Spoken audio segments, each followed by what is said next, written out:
প্রত্যেক দিনকার মতন 2 কাপ চা আর বিস্কিট নিয়ে চলে এসেছি সকালবেলায়।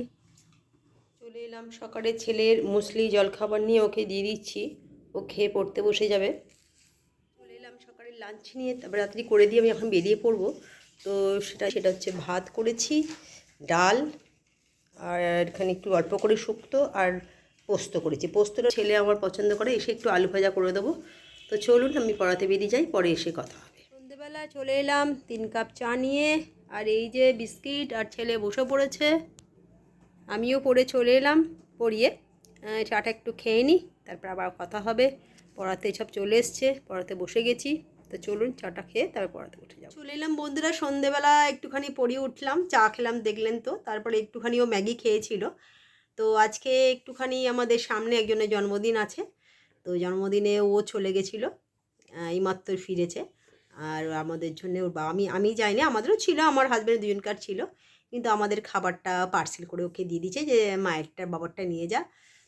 তাই নিয়ে এসছে, তাই আজকে আর আপনাদের দেখালাম না। কাদের বাড়ি পার্সেল খাবার সেটাকে দেখানো ঠিক উচিত বলে মনে হয় না, তাই না? কাউকে দেখানো উচিত না। তাই রাত্রে আজকে ডিনারটা আপনাদের দেখাচ্ছি না, তাদের বাড়িতে পাঠিয়েছে। ভালো মন্দই করেছে, ফ্রায়েড রাইস, চিলি চিকেন, মিষ্টি টিষ্টি সব করেছে। মিষ্টি মানে চাটনি পাঁপড় সবই দিয়েছেন ওনারা, ভালো করেই করেছেন। আমার পড়ানো ছিল, পড়িয়ে উঠতে দিয়ে, তো পরীক্ষা আজকে আর গেলাম না, সকাল সকাল একটু গেল, কেক কাটা হলো, ও খাত্রিটা ডিনারটা করে এলো, ওনারা পাঠিয়ে দিয়েছেন। তো এইভাবে একটা একটা করে দিন চলে যাচ্ছে। গরমও পড়ে গেছে, বেশ ভালো গরম পড়েছে না? ভালো গরম পড়ে গেছে। আর কি সামনে প্রচণ্ড সব পরীক্ষা, চাপে একদম জর্জরিত হয়ে গেছি। 20 তারিখ থেকে আরম্ভ, কিছু করার নেই, সবার পরীক্ষা, সেগুলোকে সামলে উঠতে হবে। পড়ানোর চাপটা বেড়েছে, খাতা দেখার চাপটাও প্রচুর বেড়েছে।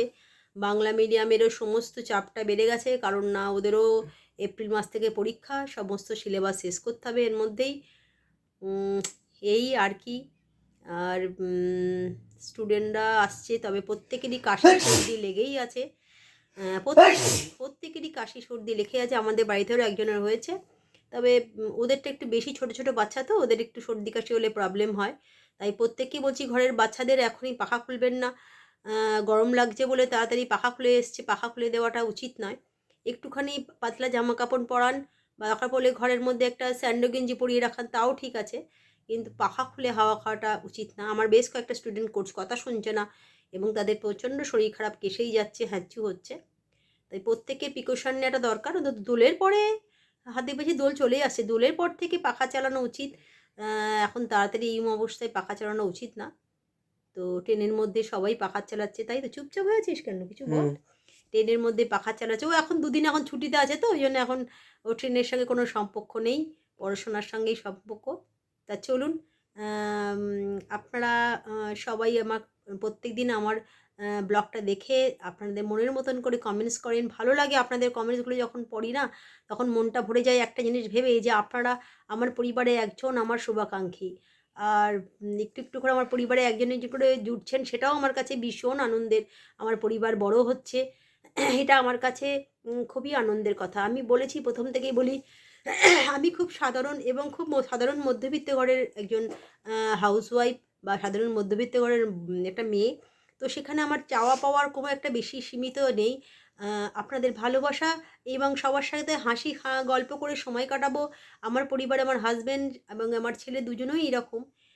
ওদের মানুষকে নিয়ে থাকতে চায়, মানুষকে ভালোবাসে, ছোটোদেরও খুব ভালোবাসে, বড়দের সম্মান করে।